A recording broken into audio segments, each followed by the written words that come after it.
Mesdames, Messieurs, bienvenue à Cultiver son savoir. Nous parlons d'environnement depuis des décennies, mais près de 50 ans auront été nécessaires pour nous réveiller et alerter notre conscience collective. Plus que jamais, il est important de mettre sur pied toutes les actions pour sauver la planète. Notre invité, Simon Barnabé, est professeur au département de chimie, biochimie et physique de l'UQTR et titulaire de la chaire de recherche, dis-je bien, municipale de Victoriaville. Il nous parle d'économie circulaire, des cas concrets et probants pour nos collectivités en tout respect de l'environnement. Allons immédiatement le rencontrer.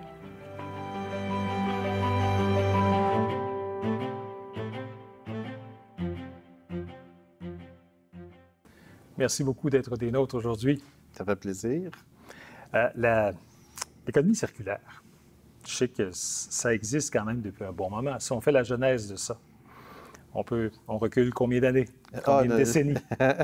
Plusieurs décennies. Okay. On peut être surpris combien de groupes, entreprises, usines en font depuis très longtemps.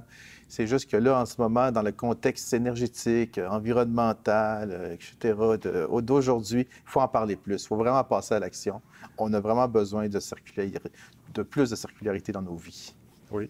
Et puis, quand je regarde votre formation, c'est quand même assez complet, merci, comme on dit, comme formation, mais j'aimerais que vous nous en parliez un peu plus de votre formation. Qu'est-ce qui a fait aussi que vous vous êtes retrouvé dans ce cheminement-là et qu'est-ce qui vous a conduit à l'économie circulaire? C'est bon. Tout d'abord, moi, j'ai un baccalauréat en microbiologie à l'Université Laval. Puis, j'ai découvert la recherche durant mon bac. Ça m'a mené à faire une maîtrise puis un doctorat en sciences de l'eau à l'INRSO, l'Institut national de la recherche scientifique à Québec. Puis, j'ai tellement aimé ça que je me suis dit, je vais poursuivre une carrière scientifique. Fait que dans ce temps-là, tu fais généralement un postdoc, oui. Un stage postdoctoral. Je l'ai fait à McGill et j'ai vu un tout autre environnement de recherche-travail que j'ai beaucoup apprécié. Ensuite, je suis revenu à l'INRS comme associé de recherche. Puis, j'ai pris aussi goût pour l'entrepreneuriat. J'ai démarré une entreprise. Puis c'est au début de démarrage de mon entreprise que l'UQTR m'a approché pour me proposer une chaire de recherche en environnement et biotechnologie que je n'ai pas pu refuser. Non, j'imagine. Cela dit, vraiment, le point tournant dans ma carrière, c'était au niveau du bac, à la fin du bac. Durant le bac, je ne savais pas où je voulais aller, là, sincèrement. Puis normalement, à la fin des bacs, on fait des stages, des projets de fin d'études. Oui. Fait que moi, je l'ai fait en laboratoire. J'ai découvert la vie de laboratoire, la recherche et développement et surtout le sujet en question sur lequel je travaillais. Il fallait que je fasse du traitement tertiaire d'eau usée. Ça vient avec le traitement, à la suite du traitement secondaire des eaux usées. Normalement, quand tu fais un traitement secondaire, tu peux envoyer ton eau dans les cours d'eau. Okay? Okay. Dans ce cas-ci, il restait encore quelques polluants à enlever. Quand tu fais du traitement tertiaire d'eau usée, il y a différentes technologies. Nous, on utilisait, écoutez-moi bien, des microalgues, des cyanobactéries. Tu sais, les cyanobactéries qu'on voit dans les lacs, là, oui. qu'on n'aime pas, là, mais il y en a qui sont gentilles, qui sont bénéfiques pour l'environnement, qui sont capables d'épurer les eaux usées. Oh, wow. Fait que, donc, on travaillait à utiliser ces cyanobactéries-là, ces microalgues-là, pour épurer les eaux usées. Puis l'avantage que ça avait, c'est que ça générait des cellules d'algues. Ça générait une biomasse. Cette biomasse-là, on me disait, Simon, tu dois la récolter parce qu'on va la donner à manger aux porcs. On va faire de l'alimentation pour les porcs avec ça. Oh, OK. Donc, on peut faire du traitement d'eau usée puis avoir quelque chose de plus en retour. Fait que c'est comme ça que j'ai eu la piqûre de la valorisation de la biomasse. Oui. Après ça, bon, je me suis cherché de l'emploi, je me suis perdu dans le Parc technologique de Québec, puis c'est comme ça que j'ai découvert l'Institut national de la recherche scientifique. Là, j'ai regardé s'il y avait des projets en valorisation de biomasse, puis c'est là que j'ai découvert que le directeur qui allait devenir, le professeur qui allait devenir le directeur de maîtrise et de doctorat, lui, il y avait un beau projet sur la valorisation des boues d'épuration municipale, déjection humaine, oui. Pour en faire, écoutez-moi bien, des biopesticides contre les larves de la tordeuse des bourgeons d'épinette.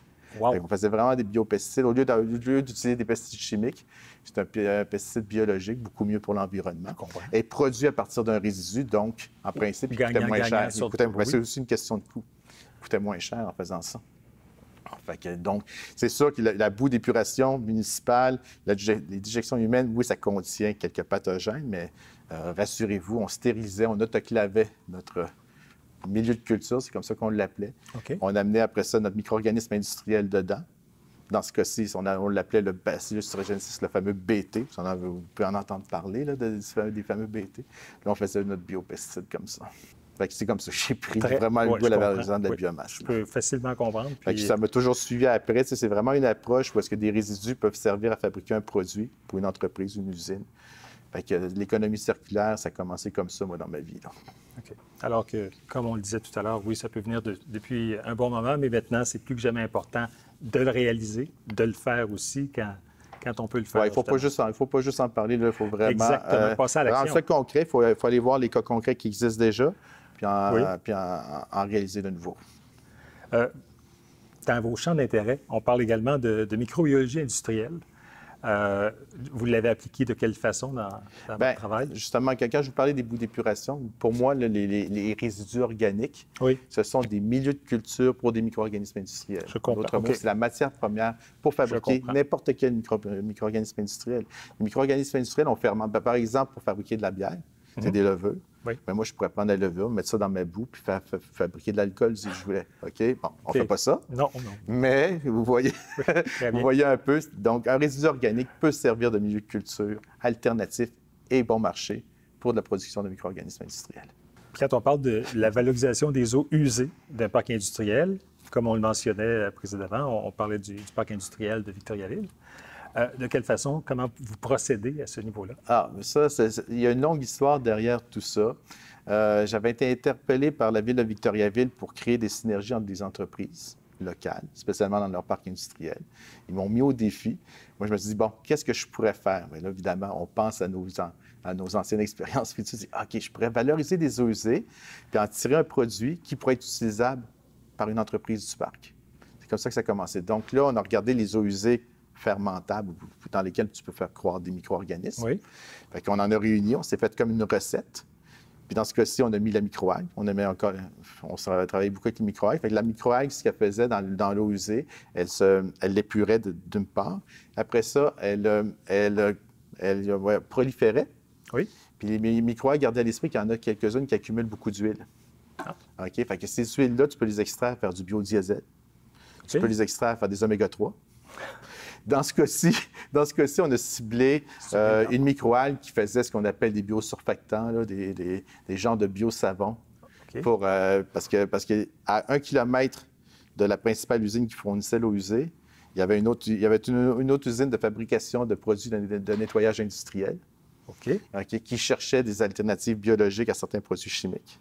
Okay. Fait qu'on s'est dit, regardons, on va vous faire des biosurfactants, des biosavons pour vos produits. Fait que ce projet-là a quand même assez bien marché, puis ça a créé une synergie entre deux entreprises qui n'interagissaient même pas dans le parc. C'est ça. Okay? Puis ça a eu plein d'impacts intéressants à ce point tel que l'entreprise qui fournissait majoritairement l'eau usée est devenue un client ensuite de son voisin qui interagissait même pas ensemble dans le temps. Là. Fait que non, c'est vraiment quelque chose. L'économie circulaire, c'est ça que ça crée. Ça crée des synergies entre des entreprises locales. Puis, dans ce cas-ci, en valorisant les eaux usées, ça veut dire qu'on intercepte des eaux usées, donc on fait des économies au niveau du traitement des eaux usées. Oui. Puis, le bioproduit, bien là, on aide une entreprise à verdir ses produits, ses activités, etc. C'est vraiment important et efficace aussi. Qu'est-ce que vous répondez aux gens qui vous disent « Oh, c'est juste une mode, l'économie circulaire Bien, d'abord, je leur donne des cas concrets pour leur dire, regardez, comme celui-là. Celui-là.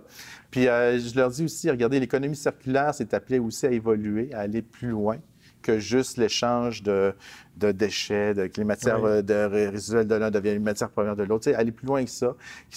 Ça peut aller jusqu'à la mutualisation non seulement des ressources matérielles, mais aussi des ressources humaines. OK? Échanger non seulement de la matière, mais aussi des ressources humaines.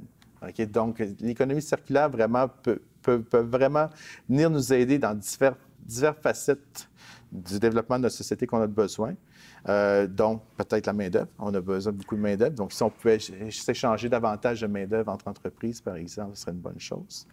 Il faut que les gens soient ouverts. Oui. Jusqu'à maintenant, il y a ça aussi, là. Question d'ouverture, mais oui, continuez, excusez. Non, bien c'est ça. Donc aussi, puis de toujours penser parce qu'on vise l'autonomie locale souvent. Oui. L'économie circulaire, c'est parfait pour ça. Oui. Donc, toujours penser, appliquer le plus possible de circularité dans toutes nos actions que ce soit les nôtres, nous, les citoyens, que ce soit celles des entreprises. Ça va nous aider à atteindre tous ces objectifs-là qu'on s'est donnés. Votre grand domaine de recherche, c'est entre autres l'eau, mais sinon, les applications en économie circulaire, elles sont partout à la fois. Oh oui, oui. Puis de ces entreprises-là, je ne sais pas s'il y a davantage des secteurs en particulier où c'est plus propice à l'économie circulaire. Bien, par exemple, les usines qui rejettent beaucoup de chaleur, la récupération de la chaleur pour après ça, par exemple, chauffer une serre à côté. Oui. Ça, c'est de l'économie circulaire aussi. Ça, c'est un peu plus facile à faire. OK. Mais là, il faut essayer de penser un peu plus loin. Essayer de remplacer certains produits chimiques qui sont d'origine fossile par des produits plus biologiques et d'origine renouvelable. Il y a d'autres façons de voir les choses autres que juste, par exemple, échanger de la chaleur. Je comprends tout à fait. L'agro-raffinage, c'est aussi une de vos sphères d'expertise. Ça consiste à... OK, bien, ça fait référence au raffinage pétrochimique. Vous savez, à partir du pétrole, il y a plein de sous-produits pétroliers, puis on fait plein de produits qu'on utilise quotidiennement. Okay? Ça peut être des carburants, ça peut être des plastiques, etc. Oui. Mais là, au lieu de prendre du pétrole, bien, tu prends un résidu agricole. Une tige de maïs, par exemple. La tige de maïs, elle aussi, comme le pétrole, elle a plusieurs composantes. Tu as juste à fractionner ces composantes et faire différents produits avec. Puis, ce qui est intéressant dans le monde de l'agro-raffinage ou du bio-raffinage, c'est que les composantes qu'on extrait peuvent nous mener au même produit qu'on pourrait obtenir avec le pétrole ou les sous-produits pétroliers. Okay. Donc, ça devient à ce moment-là des produits de sources renouvelables. Mais c'est complexe. Pour y arriver jusque-là, c'est... Ça prend une série de procédés, une série de technologies. Ça peut coûter cher. Bien entendu, ça prend plusieurs transformations. Transformer une tige de maïs en biocarburant, ça prend plusieurs transformations. Mais quand tu fais des coproduits, pas juste du biocarburant, puis ces coproduits-là, tu penses localement à les utiliser sur place ou chez des entreprises locales, souvent tu finis par rentabiliser ta chaîne qui coûte assez cher pour faire le biocarburant. Donc, il faut toujours que tu aies une stratégie de valorisation de coproduits localement. Là. OK. Puis, à regarder justement toutes les perspectives en économie circulaire, est-ce qu'il y en a qui n'ont pas encore été, selon vous, développés, qui gagneraient à être développés rapidement? Qui gagneraient à être développés rapidement? C'est une bonne question, mais je pense que il faut parmi les exemples que je vous ai donnés, par exemple, la production de microalgues, c'est difficile à rentabiliser. OK. Donc, Pourquoi? C'est à cause que c'est une question de productivité aussi. Dans la vie, les microalgues, c'est soit qui prolifèrent ou soit qui épurent les eaux usées. Fait qu'il faut que tu fasses le choix entre les deux. Fait que il y a ça. Mais là, avec les développements qu'on fait, développement scientifique, technologique, etc., bien là, on finit par augmenter davantage la productivité. Okay. Puis au fil des années, ça va finir par être très rentable. Donc, en d'autres mots, ce qu'il faut faire, il faut être patient. Il faut continuer à faire le développement des technologies, le développement des connaissances scientifiques, tout le kit. Oui. Puis après ça, on va réussir à avoir toutes les opportunités possibles avec l'économie circulaire. Il n'y a pas personne qui est fermé à l'idée au niveau, si on parle de manufacturier, par exemple. On est dans un autre domaine que l'eau, je l'entends bien, là, mais il n'y a pas vraiment personne qui est fermé à ça, parce qu'il y a quand même un gain pour le manufacturier. Justement, on essaie toujours de montrer où est-ce qu'ils peuvent faire des revenus ou des économies. OK. L'économie circulaire peut générer des coproduits, des sous-produits qui peuvent avoir une certaine valeur pour ton voisin. Pour ça, ton voisin est redevable, ils peuvent t'aider dans d'autres de tes procédés ou dans tes ressources humaines, par exemple. Donc, tu sais, c'est vraiment de la mutualisation de ressources à son meilleur. Dans la formation que vous donnez, c'est davantage pour des élèves qui se destinent à quel type de travail plus tard? En biochimie? Non, je pense à imaginer l'économie circulaire de différentes façons, pas juste échanger des résidus. Okay? C'est vraiment de montrer que tu peux avoir un impact local avec tout ce que tu fais. Oui. Okay? De différentes façons, peu importe la discipline. Quand tu penses localement, tu finis par arriver à des choses vraiment tangibles pour l'endroit où est-ce que tu fais tes travaux. Là. Sur le plan des retombées, ce ne sont pas uniquement des retombées du point de vue environnemental. Quel type de retombées on peut retrouver justement avec l'économie circulaire? Ah, il y en a tellement qu'on ne voit pas. Mais je peux donner celle que j'aime citer en exemple. C'est des retombées au niveau de la culture de l'innovation chez les entreprises. Okay? Vous avez des entreprises qui font pas beaucoup de recherche et développement, qui n'ont pas connaissance de l'avantage d'en faire pour les rendre plus compétitifs. En amenant des projets comme ça, comme l'économie circulaire, ça amène la recherche et le développement, ça les fait découvrir la R&D. Puis c'est à ce moment-là qu'ils comprennent qu'ils peuvent avancer beaucoup plus dans leur entreprise. Quand je parlais du parc industriel de Victoriaville, l'entreprise de fabrication de nettoyage industriel en question avait au tout début juste un chercheur. OK. 3 ans plus tard, après le projet, ils étaient rendus avec une équipe d'une dizaine de chercheurs techniciens. Puis là, en ce moment, ils sont rendus très nombreux. Puis l'agrandissement de l'entreprise, c'est pour l'équipe de R&D. Ça, ce que ça fait, là, déjà, ça rend leurs activités, leurs produits beaucoup plus compétitifs parce qu'ils sont capables de se démarquer, ils sont capables de faire des choses innovantes. Oui. C'est pour ça qu'ils s'intéressent, par exemple, biosavon dans les microalgues. Là, maintenant, dans les microalgues, ils s'intéressent beaucoup à utiliser la microalgue pour faire des contenants thermoformés, pour faire des contenants pour leurs produits secs, des emballages plus verts. Là. OK. En plus. Alors, vous voyez comment ça se rend loin, là, les recherches. Puis, ce qui est intéressant aussi, du point de vue, disons, plus ville, parce que moi, je suis un chercheur qui est très proche des villes, ça attire des cerveaux, ça attire des talents dans la ville elle-même. Tu sais, des chercheurs, ça peut avoir des maîtrises, des doctorats. Oui, oui. Puis les villes, ils aiment beaucoup ça, attirer ce genre de personnes-là. OK? Fait que donc, vous voyez un peu jusqu'à où l'économie circulaire peut mener. Ça peut aller très, très loin jusqu'à l'ouverture à l'innovation des entreprises. C'est donc de semer justement cette pensée-là déjà au départ. La culture scientifique et la culture de l'innovation. Okay. Les deux, c'est nécessaire. Puis ici, au Québec et au Canada, on a vraiment besoin de le faire. Oui, il y en a des entreprises qui en font de la R&D, mais il n'y en a pas assez.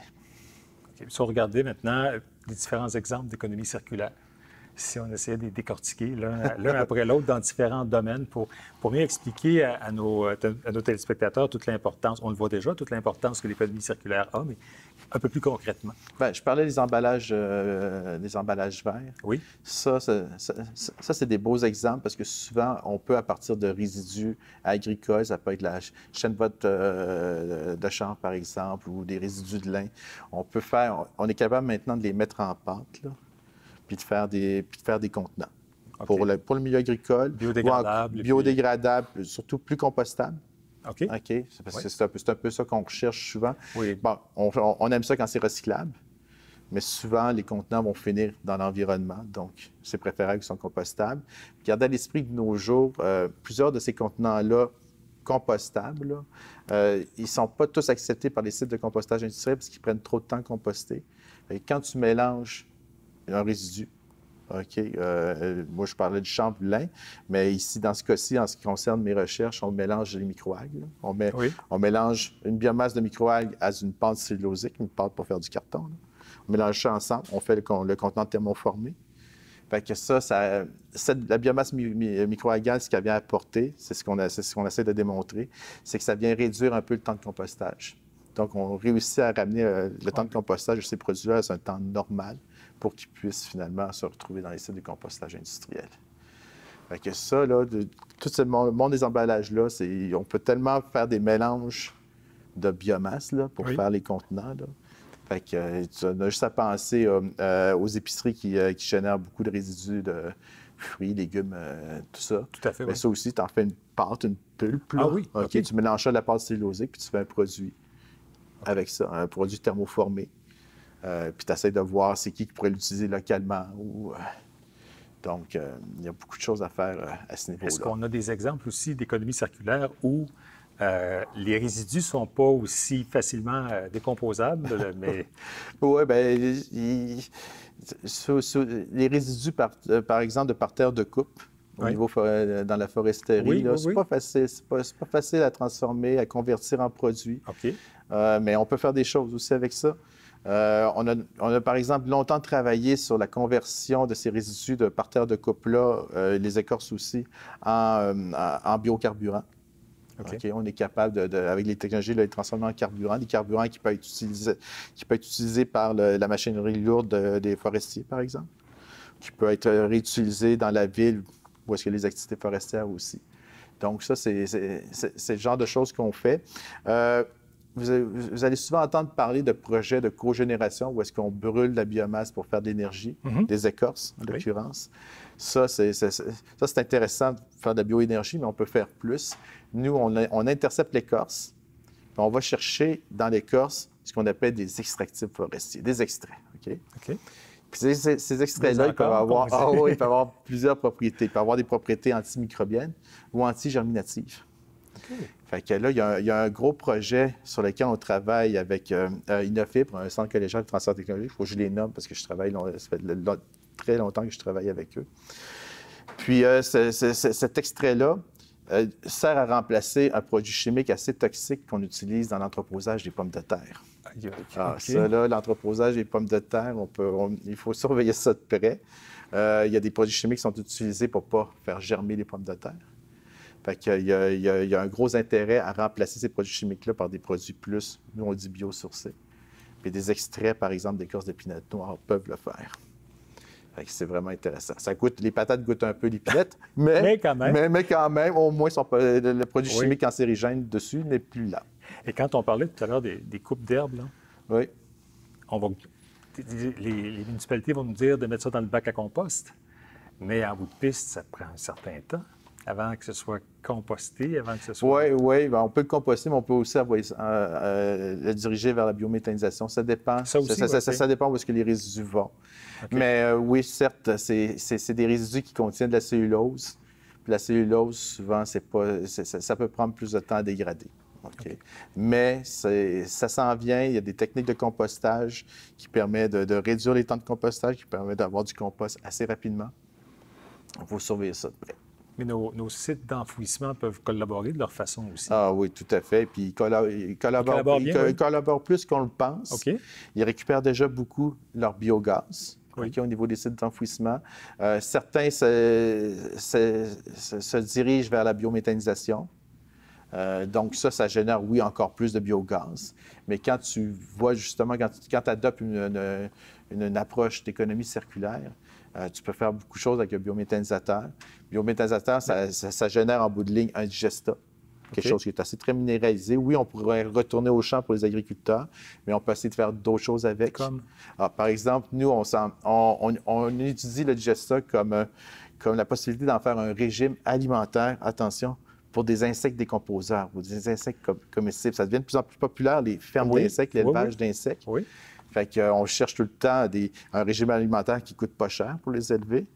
Puis on étudie la possibilité d'utiliser les digestats de biométhanisation pour pouvoir il y a des expériences qui ont été tentées jusqu'à maintenant. Oui. Ben, ça ne fonctionne pas très bien.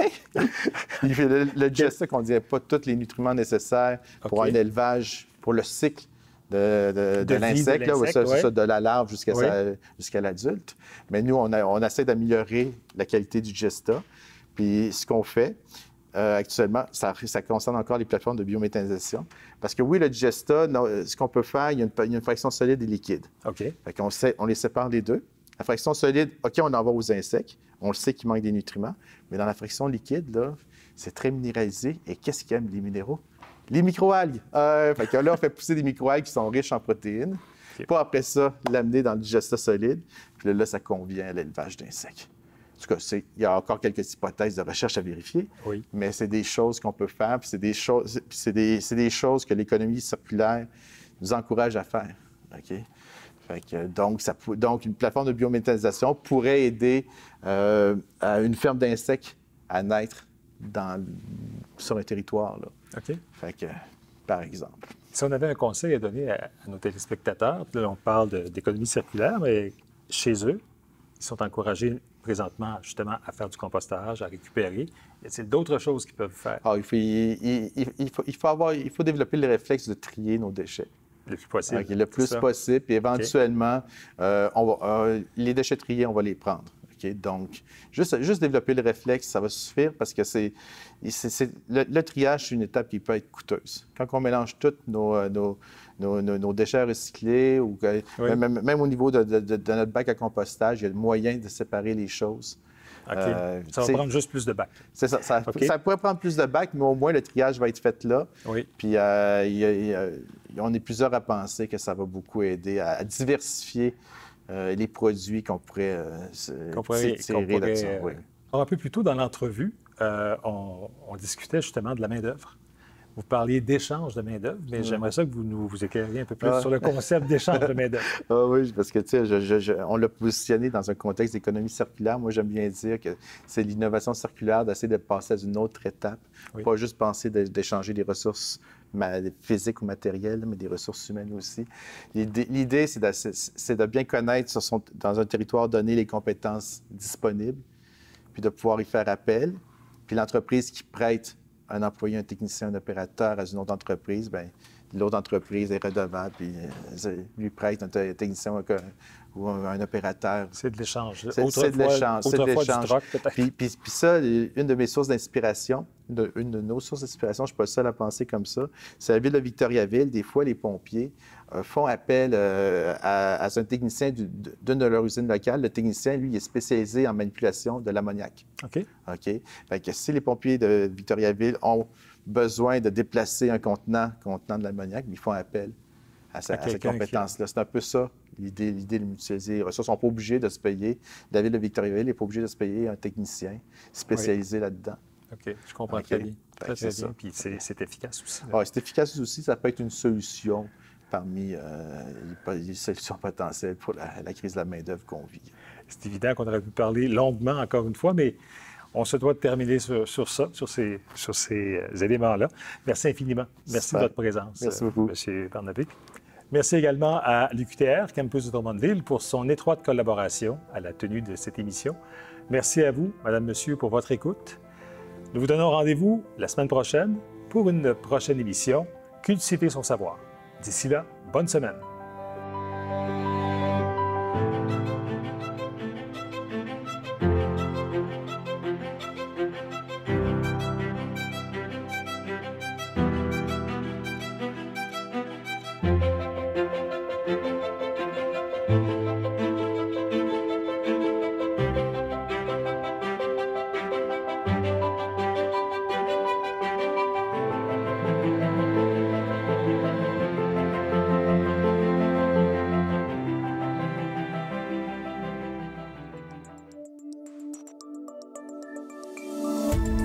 Cette émission d'Accès est appuyée par Cogeco et est rendue possible grâce à la collaboration de la communauté avec Nous TV.